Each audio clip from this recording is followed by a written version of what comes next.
오늘은 연합뉴스 TV가 시청자 여러분들과 눈을 맞춘 지 10년이 되는 날입니다.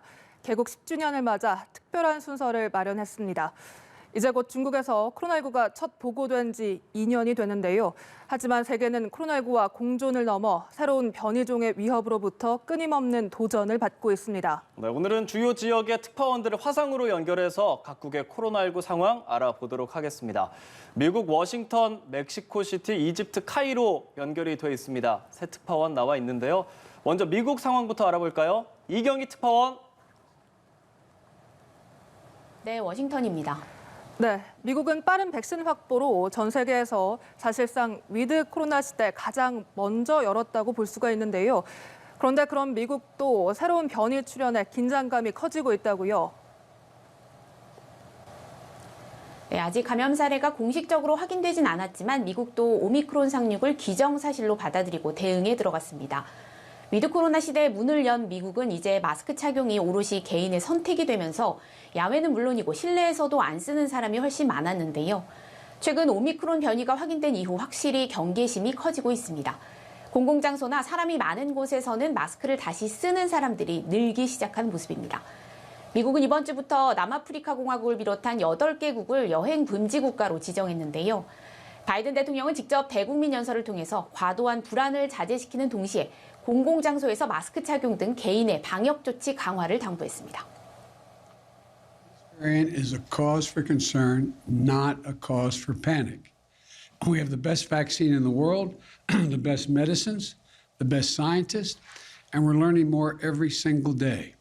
And we'll fight this variant with scientific.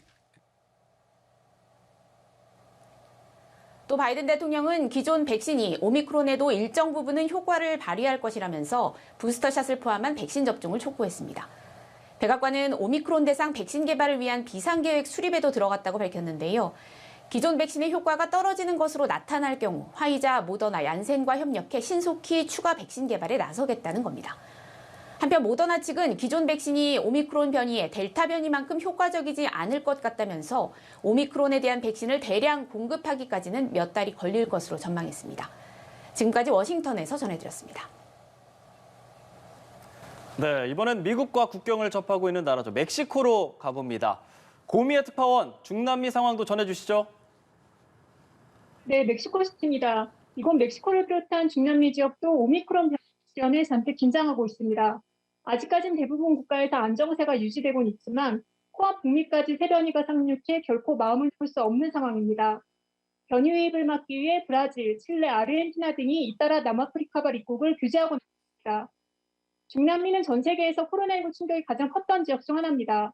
의료 체계가 열악한 국가들이 많아 인구 대비 확진자와 사망자가 특히 많았고 장기간의 봉쇄와 관광원 마비 등으로 경제도 큰 타격을 입었습니다.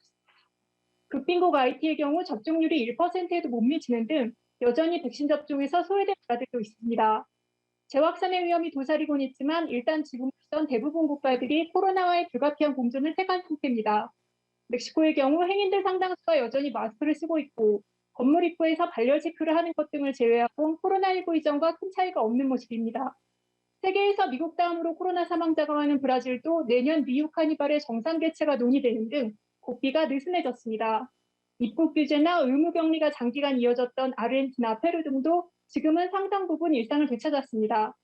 그러나 새 변이 상륙과 함께 금방이라도 다시 확산세가 가팔라질 수 있어 언제까지 더 일상을 누릴 수 있을지 불안하기만 합니다. 지금까지 멕시코시티에서 전해드렸습니다. 네, 마지막으로 한국과 7시간의 시차를 보이는 이집트 카이로로 가봅니다. 김상훈 특파원, 그쪽은 한밤중일 텐데요. 이집트보다는 같은 중동이라도 전 세계에서 가장 먼저 부스터샷을 도입한 이스라엘의 코로나 상황 궁금합니다. 네, 말씀하신 것처럼 중동에서는 전 세계 최초로 부스터샷을 도입한 이스라엘 얘기를 하지 않을 수 없습니다. 이스라엘은 위드 코로나로 방역 정책의 방향을 바꾼 지 6개월 가까이 지났는데요. 4차 유행의 정점이던 지난 9월 중순에 10,000명을 넘었던 일일 신규 확진자 수는 최근 500명대까지 줄었습니다. 국민의 사회 경제적 활동을 보장하기 위해 이동 제한이나 영업 제한 같은 강력한 방역 조치를 취하지 않은 상태에서 이런 긍정적인 흐름이 나온 건 부스터샷의 효과로 볼 수 있습니다. 이스라엘은 백신 1, 2회차 접종을 통해 생긴 면역력이 시간이 지날수록 약해진다는 것을 확인하고 지난 7월 전 세계에서 처음으로 부스터샷을 도입했습니다. 지금까지 전체 인구의 43%가 부스터샷을 맞았습니다. 일찌감치 부스터샷을 도입한 덕분에 델타 변이 중심의 4차 유행을 어느 정도 통제한 셈인데요. 하지만 델타 변이보다 감염력이 강한 것으로 추정되는 오미크론 변이가 최근 이스라엘에서 4건이나 나오면서 다시 비상이 걸렸습니다. 오미크론 변이를 막기 위해 외국인 입국을 전면 금지했고 정보기관을 통한 전화 추적 시스템도 재도입할 정도로 신속하고 치밀하게 대응하고 있습니다. 전 세계를 다시 감염 확산의 공포로 몰아넣고 있는 오미크론 변이가 부스터샷으로 4차 유행을 통제한 이스라엘에 어떤 영향을 미칠지 주목됩니다. 지금까지 카이로에서 전해드렸습니다.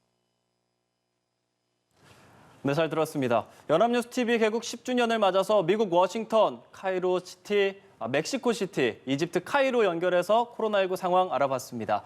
이경희, 고미의 김상훈 특파원 수고했습니다.